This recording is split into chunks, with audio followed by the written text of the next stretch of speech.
Oke guys, ketemu lagi sama Miliarder Boy. Jadi hari ini kita akan bahas apa? Langsung aja. Nah, kita akan membahas gimana caranya beli rumah tanpa DP, malah dapat cashback. Nah, buat teman-teman, kalau misalnya teman-teman mau beli rumah, pasti pengennya mau dapet tuh rumah tanpa DP karena biar terjangkau gitu kan. Tinggal bayar cicilan kreditnya aja gitu. Nah, itu sebenarnya bisa terjadi bukan berarti tidak bayar DP tapi kita belinya di bawah harga pasar. Itu yang membuat kita beli rumah tanpa DP. Buat teman-teman yang bayar biasa KPR, lebih baik pakai program ini.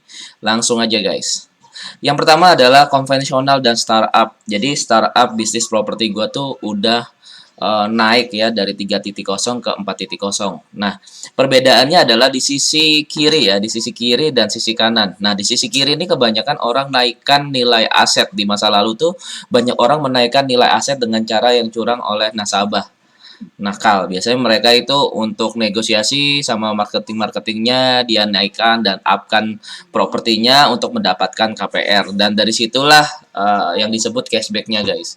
Yang kedua adalah mendapatkan cashback dari hasil yang sudah dinaikkan, membuat bank akan mencairkan lebih tinggi daripada hasil asli. Jadi bahkan lebih tinggi daripada nilai sesungguhnya. Itu yang sering terjadi sebelum tahun 2015 lalu. Itu membuat properti itu nggak karuan nilainya, ya, nggak sesuai dengan real nilainya yang sesungguhnya karena sering dinaikkan. Nah, tapi sekarang itu bank perbankan sudah lebih pintar dan lebih cerdas. Mereka merubah sistem dan merubah banyak hal gitu guys. Dan akhirnya kita sebagai investor itu mempunyai cara cerdas sebagai investor, yaitu cara cerdas Miliarder Boy. Ini caranya grupnya gua gitu, Miliarder Boy Club. Nah, kita memberikan solusi dengan cara membeli aset yang sangat murah, 50% agar bisa untung ketika masuk lagi ke bank. Nah, pasti banyak yang bingung nih gimana caranya, nanti gua jelasin. Yang kedua adalah jual senilai hutang. Selanjutnya, aset yang sudah saya beli dijual dengan total hutang di bank, yang memudahkan bayar dan meringankan bayar guys, ya. Nah, pasti banyak teman-teman nih yang bingung gitu dengan penjelasan gue yang di bawah ini, ya. Jadi ini cara cerdas Miliarder Boy Club. Jadi teman-teman harus tahu nih. Nah, sekarang gue jelasin secara detail dan secara simple supaya teman-teman tuh bisa paham ya guys. Di sini gue udah kasih presentasinya. Nah, ya ini tadi gue lupa upgrade gitu ya. Nah, sebenarnya poin yang pertama adalah Miliarder Boy ini sebagai investor, ya kan, entah itu dari patungan, entah itu uang pribadi atau dari manapun sumbernya, biasanya gua udah memiliki yang disebut marketing data, di mana marketing itu yang berurusan dengan perbankan, dia memberikan data kepada kita. Kalau misalnya lu langsung ke bank, biasanya agak sulit gitu ya, butuh sama langsung marketing tangan pertama. Jadi biasanya marketing itu yang memberikan data listingnya ke gua. Ini caranya. Selanjutnya adalah teman-teman, gua selalu mendapatkan yang di bawah harga pasar. Kenapa? Karena gua requestnya selain rumahnya premium, rumahnya juga standar bankable gitu ya. Kita juga request outstandingnya 50%. Nah, banyak orang tuh nggak tahu outstanding tuh apa sih bang. Nah, outstanding itu adalah sisa hutang. Jadi teman-teman harus tahu nih, sisa hutang harus di bawah 50%. Supaya nanti kita tebus dan kita kasih susu lagi kepada pemilik. Pokoknya maksimal kita keluarin 50%.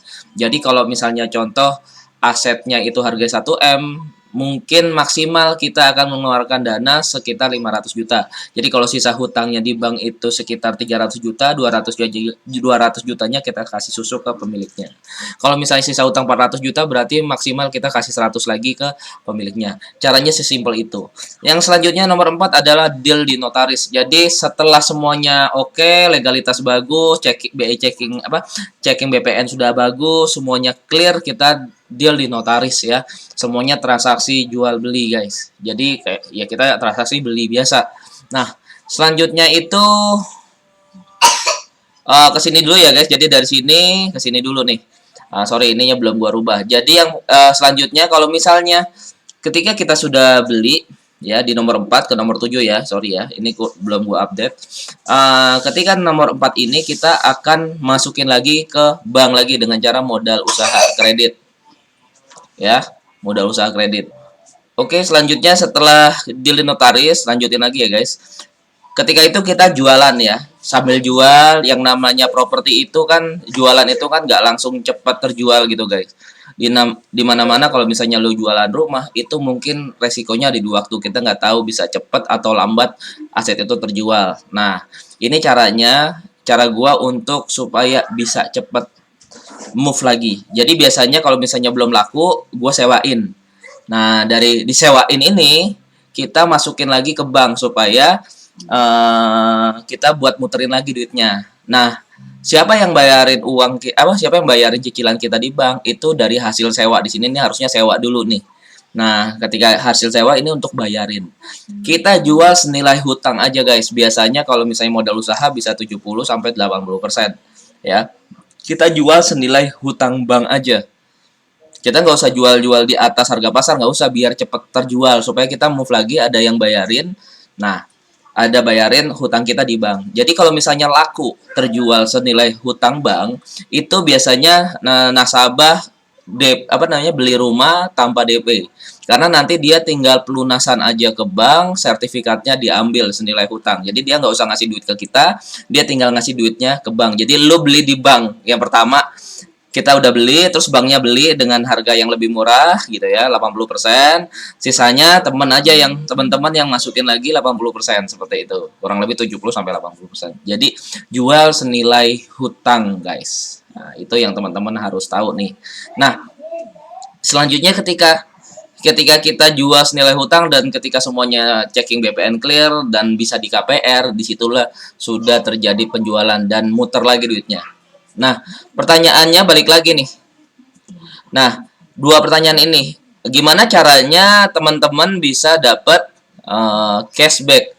Jadi biasanya aku akan jual senilai hutang, ya kan? Atau nanti biasanya di bawah hutang itu kan lama-lama udah di KPR-in, lama-lama sudah dicicil gitu kan. Sudah dicicil kan ada nilai plusnya gitu ya. Dimaksimalkan gitu. Kalau misalnya 2 tahun nganggur gitu kan, otomatis kan selama 2 tahun itu kan asetnya sudah naik lagi gitu guys. Nah, ketika aset itu naik, kita masukin ke bank, itu akan up lagi nilai asetnya. Mungkin bisa di up lagi atau gimana. Mungkin direnov, nanti menghasilkan cashback dari teman-teman. Nah, kalau teman-teman masih bingung juga gitu ya, masih bingung nih gimana caranya, Bang, gue mau tahu lebih lanjut gimana caranya. Dan buat temen-temen, kalau misalnya temen-temen bingung nyari datanya gimana, gue nggak tahu nih bang cara datanya, tapi gue punya duit nih, gue nggak tahu cari datanya gimana, cari propertinya yang murah gimana, cari gimana cara masukin ke bank supaya dapat cashback, gue nggak tahu bang caranya.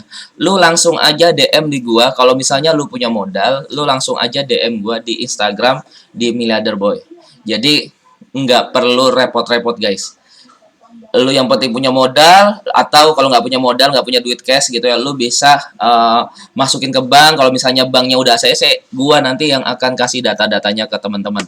Oke, gitu aja dari gua. Semoga bermanfaat konten-konten ini, semoga bermanfaat buat lu semua. Thank you, see you, goodbye.